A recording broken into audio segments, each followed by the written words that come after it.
Joining me on the platform at this point in time is Mr. Amjad Ayub Mirza, Pakistan and POK human rights activist. Also joining us is Maj Mohd Ali Shah, Impar Media panelist. Sumit Peer, political commentator, also joins us on the show. Professor Asif Ramiz Daudi, South and Middle East Asia foreign policy expert, is also here with us. Last but by no means the least, Yana Mir, editor-in-chief of ITV, the Real Kashmir News, is also joining us on the show. Thank you everyone for being a part of this conversation. Please open Mohd Ali Shah as well. Ali, are you there with us? Yes, Preet, I'm here with you. Ali, when an organization or a forum like OIC calls out this particular verdict, they're not only challenging this verdict, they are challenging or rather criticizing the entire system of the country. They're challenging the constitution on the basis of which the legal system has been constructed and erected. They're also challenging our viewpoint. They're also challenging the sensitivities that are attached to this terrorist being punished. How do you respond to that?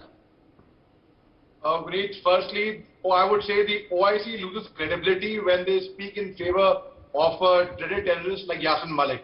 Now let me tell you how the OIC actually came about, Preet. On 21st August 1969, there was a fire in a mosque, in Al-Aqsa Mosque in Jerusalem. And the Mufti of Jerusalem that time, Anwar al-Husseini, said that this was done by the Jewish people. That was his statement at that time.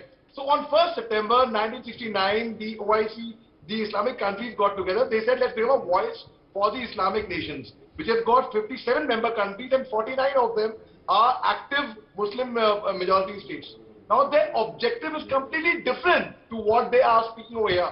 Their objective was to actually speak in pro-Muslims majority when they find certain discrimination happening. But how can you call a sentence, a legal sentence by a legal body in a country as illegal? And how can you condemn? How can you speak against it? How can they call our courts as kangaroo courts, which is like totally like a mela? No, it's been done by a judiciary, by a legal system.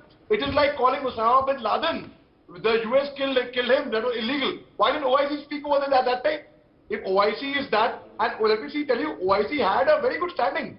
They had 1st March 2019. Our leader Sushma Swaraj went to UAE, Abu Dhabi, to attend as a guest of honor to attend the summit. That was their credibility. But the last OIC meeting was in Pakistan. And you're right, Pakistan, it seems to be that the Pakistan has completely hijacked the OIC because they are speaking Pakistan's language completely. And Yasin Malik, well, if people have to contest that he has reformed and such things, let me tell those people, I don't know who they are, whoever it is. Luckily, fortunately, touch wood, I haven't come across anybody, at least personally, who's contesting his sentence. Yasin Malik, it took 32 years to get him, to get the book. He was not even tried earlier.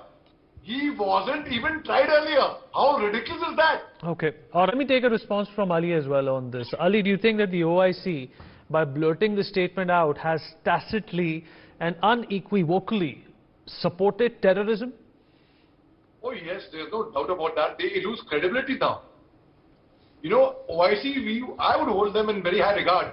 And as Daudi Saab just said, that yes, you cannot ignore the OIC because ultimately it makes a difference. Their standing you can't ignore. You can't say let them speak what they have to. We do take them seriously. But now with this kind of statement, it is really, I mean, I feel a crime. See, okay, they called this guy Yasin Malik a freedom fighter.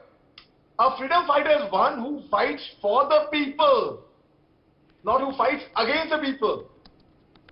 Killing innocents is not freedom fighting. If you are a freedom fighter, you fight with the government. You do not fight, you don't rip people apart. Innocents.